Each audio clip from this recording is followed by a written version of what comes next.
So I wanted to create a relatively short video on things that you can do to improve an inflamed colon. So whether you have some type of irritable bowel syndrome or diverticulitis or Crohn's or celiac, here are the most important things to focus on. Number one, this is the obvious one, avoid gluten and grains for that matter, because this protein, gluten, can really tear up the inside part of the lining in your colon. I would also avoid dairy because chances are if you have inflammation in the colon, you probably have allergies, and casein in the dairy is one of the top allergies that people have. And so if you do dairy, it's going to also create inflammation. So we want to avoid anything that you have an allergy to. Number three, limit the amount of vegetables. If you have an inflamed colon, you're going to have an altered microbiome. So you're not going to have the balance of friendly bacteria in your colon. That means that when you consume the vegetables and you get the fiber, those microbes are going to get overwhelmed pretty easily. And that is going to create a lot of bloating. So you definitely need to adjust your vegetables way down to the point where you have no more irritation in your colon. Normally, if you have a healthy colon with all the microbes, you can handle a lot of vegetable. And in many situations, I may even recommend to do carnivore for a while if you can digest protein. If you can't, you're going to have to build up your stomach acid to break down that protein. But there are a lot of people, especially if you have an autoimmune disease that's related to the colon, they do very well in carnivore, at least for a couple of months, so you can heal the body and then gradually add some more vegetables into the diet. And it's very, very important to avoid vegetable oils, which really, vegetable oils are not even vegetable oils, they're grain oils or seed oils. So avoid those like the plague because they're high in omega-6 and they're very inflammatory. Okay, soy oil, corn oil, cottonseed oil, canola oil, safflower oil, low quality olive oil could be a problem, all very damaging for an inflamed colon.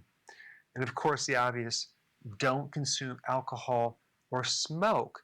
Believe it or not, smoking really depletes you of certain nutrients, vitamin C especially.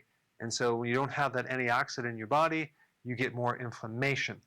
Number five, chlorophyll. Chlorophyll is like the blood of the plant. If you're not consuming the vegetables to get the chlorophyll, which is the green from the plant, then do a concentrated chlorophyll. You have wheatgrass powder, which has some chlorophyll in it, but it has the fiber in there, which actually could irritate the colon. But if you were to do a wheatgrass juice powder, that is the chlorophyll in the wheatgrass without the fiber, that will work great because the chlorophyll is very, very healing to the inside of the colon. And I would add that with water and consume that on an empty stomach 2 or 3 times a day. Wheatgrass juice, and I like it in a powder, is one of the best things to help heal the inside lining throughout your body. Number 6 is a very interesting product.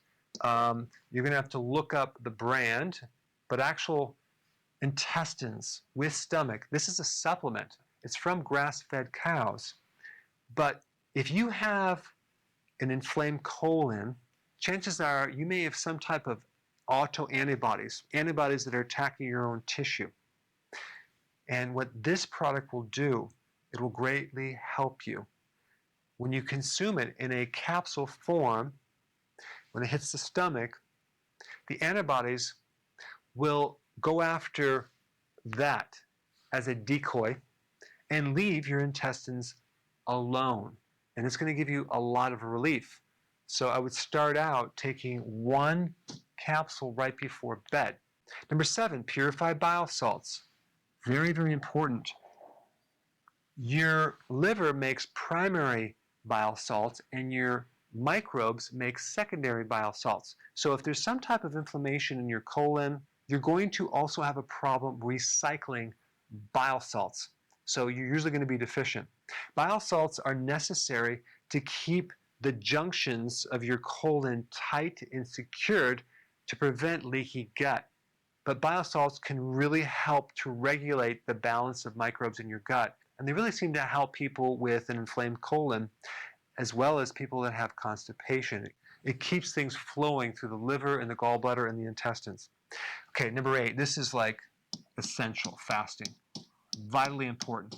If you are too thin and you have an inflamed colon and you don't want to lose any weight, I understand that may be a problem. So you're going to have to possibly take nutrients while you fast and maybe do it periodically, but definitely do intermittent fasting to some degree, like 2 meals a day, ideally 1 meal a day, and even periodic prolonged fasting. But fasting is one of the best things to stimulate stem cells in your colon to heal the lining of the intestines. This right here is very beneficial. What's very bad for an inflamed colon is frequent eating and snacks all through the day. And then lastly, a good probiotic that can survive the stomach acids, get into the system, and repopulate the microbes that you have in your colon.